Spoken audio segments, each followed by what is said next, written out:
Salam kasih dalam Tuhan kita, Yesus Kristus. Saudaraku, telah banyak teori yang dilontarkan untuk menjelaskan tentang Allah. Bahkan banyak pula sanggahan untuk menentang adanya Allah. Dan hal ini menunjukkan bahwa akal budi manusia tidak mampu menembus yang namanya ilahi. Ini dikarenakan pengetahuan manusia tentang Allah sangat terbatas, bukan karena tidak adanya pengetahuan yang memadai, tetapi dikarenakan kita manusia terbatas ini yang mau mempelajari tentang Allah yang tidak terbatas. Jadi ketika Anda mendengarkan akan pelajaran hari ini, bukan berarti bahwa Anda sudah tahu secara mutlak tentang Tuhan dan seluk-beluknya. Ini hanyalah gambaran tentang Allah yang bisa dimengerti oleh manusia. Sebab di surga nanti kita akan belajar bersama dengan Allah selama masa kekekalan. Jadi informasi saat ini tidak bisa mengisi masa kekekalan tersebut dalam waktu beberapa menit ke depan. Ibaratnya, saya kasih contoh sebagai berikut. Belajar tentang Allah sama seperti kita mempelajari ilmu perbintangan dengan menggunakan kaca pembesar. Kita kira bahwa hanya di planet bumi ini saja yang ada kehidupan.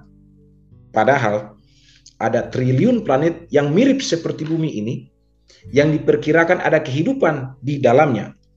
Dalam 1 Korintus pasal 2 ayat 7 dikatakan, tetapi yang kami beritakan ialah hikmat Allah yang tersembunyi dan rahasia yang sebelum dunia dijadikan telah disediakan Allah bagi kemuliaan kita. Nah, oleh karena itu dibutuhkan kuasa roh Allah untuk dapat mengerti hikmat yang tersembunyi ini. Karena kita akan mau belajar tentang kealahan, dibutuhkan kuasa Tuhan agar kita bisa mengerti hikmat yang tersembunyi tentang Allah itu. Seperti yang terdapat dalam Matius 5 ayat 8. Berbahagialah orang yang suci hatinya, karena mereka akan melihat Allah. Dan oleh karena itu, untuk mau mempelajari tentang Allah, ada dua sumber yang akan kita gunakan. Sumber yang pertama dari alam ciptaan, sumber yang kedua adalah dari kitab suci. Pertanyaannya adalah, kitab suci mana yang akan kita pakai? Bukankah semua agama memiliki kitab sucinya masing-masing? Saya ingin memperlihatkan kepada Anda sekalian peta yang ada di video ini, peta dunia di wilayah Timur Tengah sekarang. Kenapa saya mengeluarkan peta Timur Tengah? Ya, karena kita mulai dengan beberapa pertanyaan sederhana. Taman Eden di mana? Menara Babylon di mana? Kota Niniwe di mana? Kanaan di mana?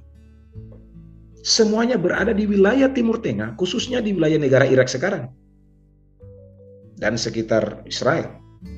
Jadi pancaran semua agama, Yahudi, Kristen, Islam, Zoroaster, semuanya berasal dari Timur Tengah.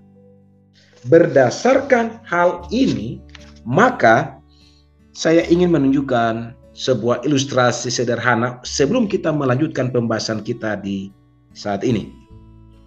Allah sebagai oknum pencipta alam semesta ini telah memberikan pekabaran kebenaran ini kepada makhluk ciptaan yang pertama, manusia, Adam dan Hawa. Kemudian Adam dan Hawa mengajarkan akan kebenaran Allah itu kepada keturunannya, Set. Sesudah itu, Set mengajarkan tentang kebenaran Allah ini kepada keturunannya, Nuh. Kemudian terjadilah air bah. Lalu sesudah air bah itu muncul sebuah peristiwa Babylon. Dari keturunan Nuh inilah anaknya Sem, pekabaran tentang Allah yang benar ini, kebenaran tentang Allah diajarkan kepada keturunannya selanjutnya, yaitu Abraham. Abraham memiliki anak selain daripada anaknya dari istri Sarah. Ada dari anak dari Hagar, ada juga anak dari Ketura. Alkitab mencatat, sejarah mencatat bahwa anak Abraham dari istrinya yang sah adalah Ishak. Dari Ishak memiliki dua orang anak, Yakub dan Esau. Tetapi anak yang diberkati, anak yang tetap memegang ajaran kebenaran ayahnya Ishak adalah Yakub. Yakub memberikan ajaran kebenaran itu kepada 12 orang anaknya, 12 laki-laki, 1 perempuan, Dina. Dari antara 12 orang anaknya ini hanya anaknya dari keturunan Yehuda lah, dari Yehuda yang masih mengajarkan kebenaran itu. Dari Yehuda inilah muncullah orang-orang Yahudi yang kita sebut dengan orang-orang Israel sekarang. Orang-orang Yahudi ini adalah keturunan langsung dari Yehuda. Nah, dari orang-orang Yahudi inilah Yesus datang, muncul Kristen. Kenapa mereka disebut Kristen, orang-orang Kristen? Karena arti Kristen adalah pengikut Kristus. Dari agama Kristen ini muncullah agama Katolik. Bahasa Latinnya agama induk, agama ibu. Katolik terbagi menjadi dua, Katolik Timur, Katolik Barat. Katolik Barat itu ibu kotanya Roma, Katolik Timur Konstantinopel yang sekarang sudah menjadi negara Turki. Kemudian sesudah Katolik, muncullah agama yang berikutnya, agama Islam. Kemudian dari Katolik muncul Kristen Protestan. Islam pun terbagi menjadi dua, ada Sunni, ada Syiah. Ya, dari Katolik muncullah lahir Kristen Protestan. Nah, dari Kristen Protestan ini, kebenaran tentang Allah yang diajarkan sejak awal penciptaan itu terpancar-pancar, terpecah belah menjadi bagian-bagian kecil. Ada gereja Baptis, ada gereja Metodis, ada gereja Anglikan, ada gereja Balai Keselamatan, ada Pentakosta, dan lain sebagainya. Dari gereja-gereja inilah muncullah sebuah agama yang baru, aliran denominasi yang baru, yang namanya Gereja Masehi Advent Hari ke-7, yang kembali mengajarkan tentang kebenaran Allah yang sesungguhnya berdasarkan Alkitab. Nah, berdasarkan skema yang Anda lihat ini, maka Anda akan mengetahui posisi saya ketika saya menerangkan lebih jauh. Kitab apa yang akan saya gunakan dan data-data yang akan saya pakai. Satu hal yang saya mau sampaikan adalah kebenaran bukan berada pada organisasi, tetapi di dalam Alkitab. Mengapa? Karena ada banyak orang yang menjadi anggota dari sebuah lembaga agama tapi hidupnya tidak benar. Makanya secara organisasi tugas dari gereja hanyalah menjaga kebenaran ini agar tidak lagi diselewengkan oleh berbagai pihak. Ya, jadi walaupun secara denominasi gereja Advent yang memegang kebenaran ini, tapi kebenaran ini hanyalah bersumber dari Alkitab. Jadi apa yang akan saya terangkan semuanya bersumber di dalam Alkitab. Nah, mari kita mulai. Bapak Ibu sekalian, hal yang pertama yang harus kita ketahui adalah Alkitab tidak pernah membuktikan bahwa Allah itu ada. Sekali lagi ya, saya tekankan. Alkitab tidak pernah membuktikan bahwa Allah itu ada, tetapi menganggapnya ada. Jadi, saya bukan membuat materi ini untuk membuktikan adanya Allah, tapi memang Allah itu sudah ada. Sebab sejak pembukaan Alkitab dalam Kejadian 1 ayat 1, pada mulanya Allah menciptakan langit dan bumi. Awal Alkitab sudah menyatakan bahwa Allah sebagai pencipta, penyokong, dan pemerintah semua makhluk ciptaan. Dan cukup banyak bukti tentang adanya Allah yang meyakinkan siapapun yang dengan sungguh-sungguh berusaha mencari kebenaran mengenai Dia. Dan oleh karena itu, pada masa ketika Alkitab ditulis, ingat, pada masa ketika Alkitab ditulis, penyebutan nama Allah sangat sakral. Bahkan orang Yahudi tidak akan pernah menyebutkan kata itu ketika tiba pada kalimat tulisan yang dinisbahkan kepada Allah. Ya, kita kenal ada beberapa sebutan untuk nama Allah yang diklaim oleh beberapa denominasi, beberapa orang yang mengatakan bahwa ini adalah nama Allah. Ada Elohim, yang maha kuasa adalah pencipta, Tuhan yang maha kuasa. Ada Adonai, Tuhan, Tuhanku. Ada El Elyon, Tuhan yang maha tinggi. ada YHWH, aku adalah aku yang eksistensi sendiri daripada Allah itu. Ada Jehovah, aku sebagai pribadi kealahan dari eksistensi kealahan itu sendiri. Ada Yehova Rohi, Tuhan adalah gembalaku. Ada Yehova Sikenu, Tuhan adalah kebenaran kita. Ada El Roi, Tuhan yang melihatku. Ada Yehova Nisi, Tuhan adalah panji-panjiku. Ada El Shaddai, Tuhan yang Maha Kuasa. Ada Yehova Jireh, Tuhan yang menyediakan. Ada Yehova Rafa, Tuhan yang menyembuhkan. Ada Yehova Melek, Tuhan adalah Raja, dan lain sebagainya.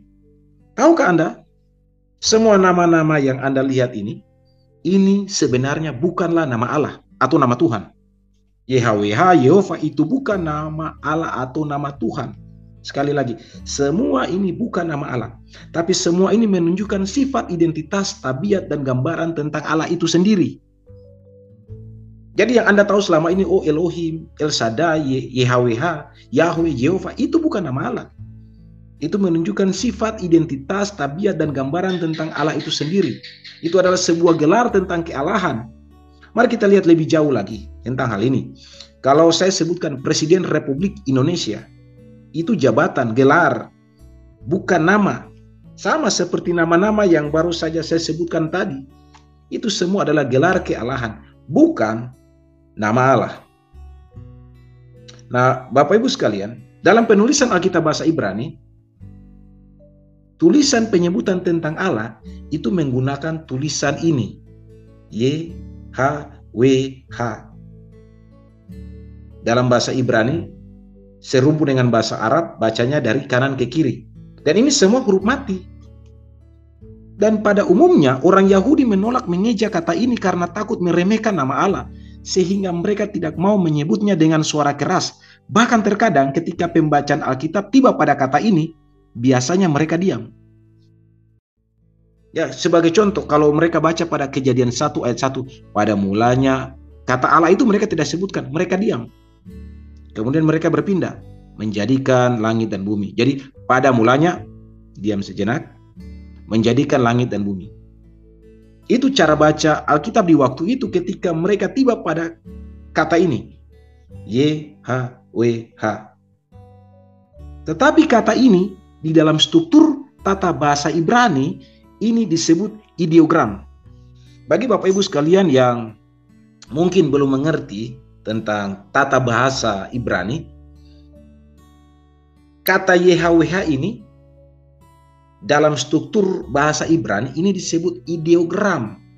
Apa itu ideogram? Ideogram adalah simbol. Sekali lagi, ideogram adalah simbol. Jadi kata YHWH itu adalah simbol tentang pencipta, penguasa alam semesta. Jadi kepada semua kita yang mendengarkan akan materi ini, saya ingin tekankan satu hal kepada kita semua, bahwa penyebutan untuk setiap kata yang dinisbahkan kepada pencipta dengan sebutan Allah, Tuhan, Yesus, Roh Kudus haruslah disebutkan dengan hati-hati dan rasa hormat. Jangan jadikan itu sebagai bahan lelucon atau mainan, walaupun itu adalah simbol. Ya, kita cuma kenal nama Allah setelah dia menjelma menjadi manusia adalah Yesus. Tapi sebelum Yesus lahir, siapa namanya? Ini yang dibuat, YHWH, ideogram. Sebuah lambang yang dinisbahkan kepada pencipta, kepada Allah. Untuk bisa mengerti hal ini tentang ideogram, saya ingin memberikan Anda tentang dua lambang. Lambang laki-laki yang berupa anak panah dan lambang perempuan yang berupa lingkaran dan angka plus. Ini. Kalau saya merujuk kepada yang hitam ini, yang berupa anak panah ini, semua orang akan merujuk ini adalah lambang daripada pria. Kemudian yang di sebelahnya, semua orang akan merujuk bahwa ini adalah lambang atau simbol daripada wanita. Jadi bukan nama mereka yang disebutkan pada lambang ini, tetapi menunjukkan tentang gender mereka. Laki-laki seperti anak panah hitam, sedangkan perempuan seperti tanda plus pink, lingkaran pink ini. Itulah yang dimaksudkan dengan ideogram atau kata YHWH yang baru saja kita lihat. Nah, tetapi ketika orang-orang Yahudi tiba pada kata YHWH, mereka menolak mengejak kata YHWH karena takut meremehkan nama Allah sehingga mereka tidak mau menyebutnya dengan suara keras. Gantinya mereka menyebut nama itu, mereka pada akhirnya membacanya Adonai. Ini Adonai. Jadi kata ini juga dinisbahkan kepada Allah untuk mereka bisa membaca kata YHWH tadi, karena YHWH itu adalah berisikan huruf mati, sehingga digantikan dengan kata Adonai. Tetapi pada abad ke-7 dan abad ke-8 Tarik Masehi, ketika huruf vokal ditambahkan ke dalam bahasa Ibrani, maka orang-orang Masorit menambahkan huruf vokal atau huruf hidup dari Adonai ke dalam huruf konsonan YHWH, huruf mati YHWH tadi. Gabungan kata ini menghasilkan kalimat Yahweh. Nah, orang-orang Masorit ini adalah orang-orang Yahudi yang hidup di antara tahun 750 sampai 1000 sebelum Masehi. Mereka inilah yang bertugas untuk tetap menjaga Alkitab agar tidak ada perubahan di dalamnya, serta membuat salinan berupa Alkitab dalam tulisan tangan. Mereka lah yang memperkenalkan tanda-tanda vokal untuk pembacaan Alkitab di dalam bahasa Ibrani. Secara ringkasnya, sebagai berikut. Anda lihat arah panah yang saya gunakan ini. Inilah kata YHWH. Kemudian orang-orang Yahudi takut untuk menggunakan kata-kata ini ketika dibacakan pada kitab suci. Mereka membacanya dengan sebutan Adonai. Nah, nanti orang-orang Masoret itu menambahkan huruf hidup yang ada pada kata Adonai ini. Anda lihat huruf-huruf hidup yang pada kata Adonai ini dimasukkan kepada huruf konsonan. Vokal huruf hidup dari Adonai dimasukkan ke huruf konsonan YHWH ini huruf-huruf hidupnya yang saya gunakan anak panah ini, sehingga berubah bisa dibaca Yahweh. Ya, Yahweh. Tetapi ketika orang-orang Jerman membaca kata Yahweh ini dalam bahasa Jerman, maka terdengar seperti kata Yehova. Dari sinilah bermulanya kata Yehova. Jadi kalau ada yang mengklaim bahwa nama Allah itu adalah Yahweh, nama Allah itu adalah Yehova, ini adalah cara bacanya dari kata bahasa Jerman Yahweh lalu terdengar seperti kata Yehova. Nah, kalau begitu apa arti dari simbol atau ideogram YHWH sebenarnya? Bapak Ibu sekalian yang mendengarkan akan video ini, saya mau katakan kepada kita semua bahwa di dalam struktur huruf bahasa Ibrani, setiap huruf itu punya arti. Beda dengan huruf yang kita punya sekarang, A sampai Z, ya cuma hanya huruf seperti itu, tidak ada arti. Tapi dalam struktur huruf bahasa Ibrani, setiap huruf itu ada arti. Nah, sekarang ada 3 huruf yang semuanya adalah arti. Yang pertama, huruf Yud, artinya hand, tangan. Kemudian huruf Hi, yang artinya behold, lihat. Kemudian ada huruf Vau, yang artinya nail, paku. Nah, YHWH itu sendiri mengartikan lihatlah tangannya, lihatlah pakunya. Ini adalah lambang. Ini adalah lambang ideogram daripada Allah itu sendiri. Lihatlah tangannya, lihatlah pakunya. Siapa yang kita lihat dalam bahasa Greka, bahasa Yunani, Yesus, dalam bahasa Ibrani, Yosua.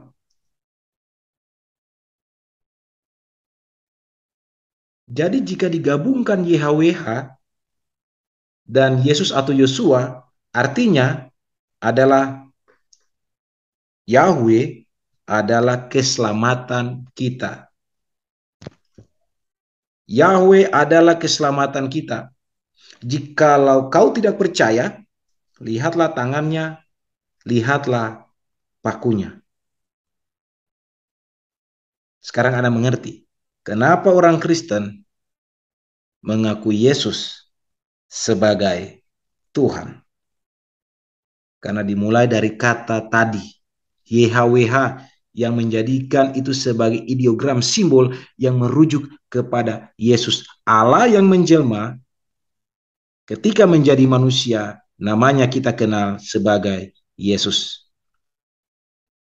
Yahweh adalah keselamatan kita. Siapa dia? Jika kau tidak percaya bahwa Yahweh adalah keselamatan kita, lihatlah tangannya, lihatlah pakunya. Sekian pembahasan kita saat ini. Semoga materi ini menjadi berkat bagi kita semua. Tuhan Yesus memberkati.